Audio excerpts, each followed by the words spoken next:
Good morning बेटा। हम शुरू करते हैं आपका चैप्टर 8 द्रोणाचार्य। आचार्य द्रोण महर्षि भरद्वाज के पुत्र थे। जो आचार्य द्रोण थे वो महर्षि भरद्वाज के पुत्र थे। पांचाल नरेश का पुत्र द्रुपद भी द्रोण के साथ ही भरद्वाज आश्रम में शिक्षा पा रहा था। दोनों में गहरी मित्रता थी। कभी कभी राजकुमार द्रुपद उत्साह में आकर द्रोण से यहाँ तक कह देता था कि पांचाल देश का राजा बन जाने पर मैं आधा राज्य तुम्हें दे दूंगा। शिक्षा समाप्त होने पर द्रोणाचार्य ने कृपाचार्य की बहन से विवाह कर लिया। उससे उनका एक पुत्र हुआ जिसका नाम उन्होंने अश्वत्थामा रखा। द्रोण अपनी पत्नी और पुत्र को बड़ा प्रेम करते थे। द्रोण बड़े गरीब थे। वह चाहते थे कि धन प्राप्त किया जाए और अपनी पत्नी व पुत्र के साथ सुख से रहा जाए। उन्हें खबर लगी कि परशुराम अपनी सारी संपत्ति गरीब ब्राह्मणों को बांट रहे हैं तो वे भागे भागे उनके पास गई। लेकिन उनके पहुंचने तक परशुराम अपनी सारी संपत्ति वितरित कर चुके थे, यानी कि गरीबों में बांट चुके थे और वन गमन जाने की तैयारी कर रहे थे। द्रोण को देखकर वह बोले, ब्राह्मण श्रेष्ठ, आपका स्वागत है, पर मेरे पास जो कुछ था वह मैंने गरीबों में बांट चुका हूँ। अब मेरा शरीर और धनुर्विद्या ही है। बताइए मैं आपके लिए क्या कर सकता हूँ।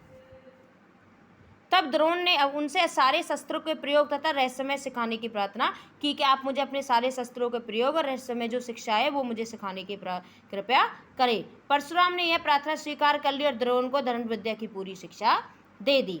कुछ समय बाद राजकुमार द्रुपद के पिता की मृत्यु हो गई और द्रुपद राजगद्दी पर बैठे। द्रोणाचार्य को जब द्रुपद के पांचाल नरेश की राजगद्दी पर बैठने की खबर लगी तो यह सुनकर वह बड़े प्रसन्न हुए। राजा द्रुपद से मिलने पांचाल देश को चल पड़े। उन्हें गुरु के आश्रम में द्रुपद के लड़कपन की गई बातचीत याद थी। सोचा यदि आर्धराज्य ने भी देगा तो कम से कम कुछ धन तो जरूर ही देगा। यह आशा लेकर द्रोणाचार्य जब राजा द्रुपद के पास पहुंचे और बोले, मित्र द्रुपद, मुझे पहचानते हो ना? मैं तुम्हारा बालपन का मित्र हूँ, यानी कि बालपन बेटा मैं तुम्हारे बचपन का मित्र हूँ। ऐश्वर्य के मद में, यानी कि धन दौलत ऐशो आराम के मद में राजा द्रुपद को द्रोणाचार्य का आना भी बुरा लगा और द्रोण को अपने साथ मित्र का सा व्यवहार करना और भी बहुत बुरा लगा। अखरना माने बुरा लगना। यह द्रोण पर गुस्सा हो गया। वह द्रोण पर गुस्सा हो गया और बोला, ब्राह्मण, तुम्हारा यह व्यवहार उचित नहीं है। मुझे मित्र कहकर पुकारने का तुम्हें साहस कैसे हुआ? सिंहासन पर बैठे हुए एक राजा के साथ एक दरिद्र प्रजाजन की मित्रता कभी हुई है? तुम्हारी बुद्धि कितनी कच्ची है। लड़कपन, यानी कि हमारे जो बचपन में लाचारी के कारण हम दोनों को जो साथ साथ रहना पड़ा, उसके आधार पर तुम द्रुपद से मित्रता का दावा करने लगे हो। दरिद्र की धनी के साथ, यानी कि जो गरीब है उसकी धनी व्यक्ति के साथ, और मूर्ख के विद्वान के साथ, और कायर की वीर के साथ मित्रता कभी हो सकी है? मित्रता बराबरी और हैसियत वालों में ही होती है। जो किसी राज्य का स्वामी ना हो वह राजा का मित्र कभी नहीं हो सकता। द्रुपद की इन कठोर बातों से गर्भवतियों से को द्रोणाचार्य बड़े लज्जित हुए और उन्हें क्रोध भी आया। उन्होंने निश्चय किया कि मैं इस अभिमानी राजा को सबक सिखाऊंगा और बचपन में जो मित्रता की बात हुई थी उससे पूरा करके ही मैं चैन लूंगा। वह हस्तिनापुर पहुंचे और वहां अपनी पत्नी के भाई कृपाचार्य के यहाँ गुप्त रूप से रहने लगे।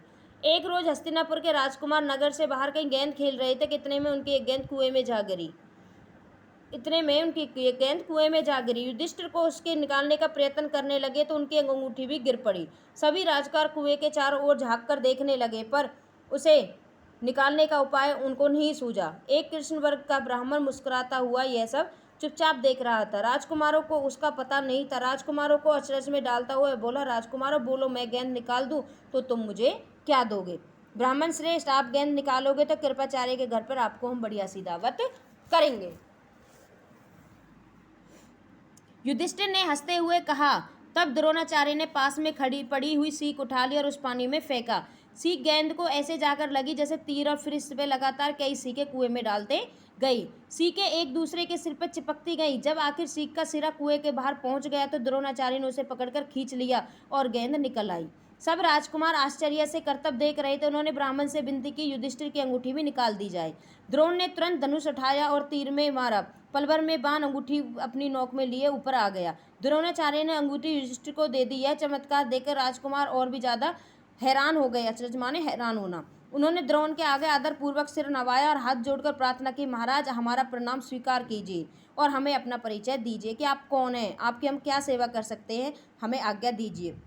द्रोण ने कहा, राजकुमारों, यह सारी घटना सुनाकर पितामह भीष्म से मेरा परिचय प्राप्त कर लेना। राजकुमारों ने जाकर पितामह भीष्म को सारी बात सुनाई तो भीष्म ताड़ गए। हो न वो सुप्रसिद्ध आचार्य द्रोण ही होंगे। यह सोचकर उन्होंने निश्चय कर लिया कि सब राजकुमारों के शस्त्र द्रोणाचार्य के हाथों ही पूरी कराई जाए। वह बड़े सम्मान से उन्होंने द्रोण का स्वागत किया और राजकुमारों को आदेश दिया कि वे गुरु द्रोण से ही धनुर्विद्या सीखेंगे। कुछ समय बाद जब राजकुमारों की शिक्षा पूरी हो गई, द्रोणाचार्य ने उनसे गुरु दक्षिणा के रूप में पांचाल द्रुपद को कैद करके लाने के लिए कहा।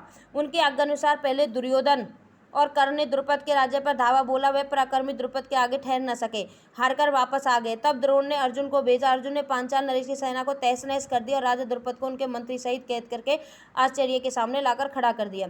द्रोण ने मुस्कुराते हुए द्रुपद से कहा, हे वीर, डरो नहीं, किसी प्रकार की विपत्ति की आशंका न करो। लड़कपन में तुम्हारी हमारी मित्रता थी, साथ साथ खेले कूदे उठे बैठे। बाद में तुम राजा बने, ऐश्वर्य के मद में आकर तुम मुझे भूल गए और मेरा अपमान किया। तुमने कहा था कि अराजक मित्रता कर सकता है, इसी कारण मुझे युद्ध करके तुम्हारा राज्य छीनना पड़ा, परंतु मैं तो तुम्हारे साथ मित्रता ही करना चाहता हूँ, इसलिए आधा राज्य तुम्हें वापस लौटाता हूँ। कहो मेरा मित्र बनने के लिए तैयार हो तो तुम्हें राज्य चाहिए ही नहीं। मित्रता तो बराबरी और हैसियत वालों में ही हो सकती है। द्रोणाचार्य ने इसे अपने अपमान का काफी बदला समझा और उन्हें द्रुपद को बड़े सम्मान के साथ विदा किया। इस प्रकार राजा द्रुपद का घर चूर चूर हुआ, लेकिन बदले से गिरना दूर नहीं हुई। किसी के अभिमान को ठेस लगने पर जो पीड़ा पहुंचती है उसे सहन करना बहुत ही बड़ा होता है।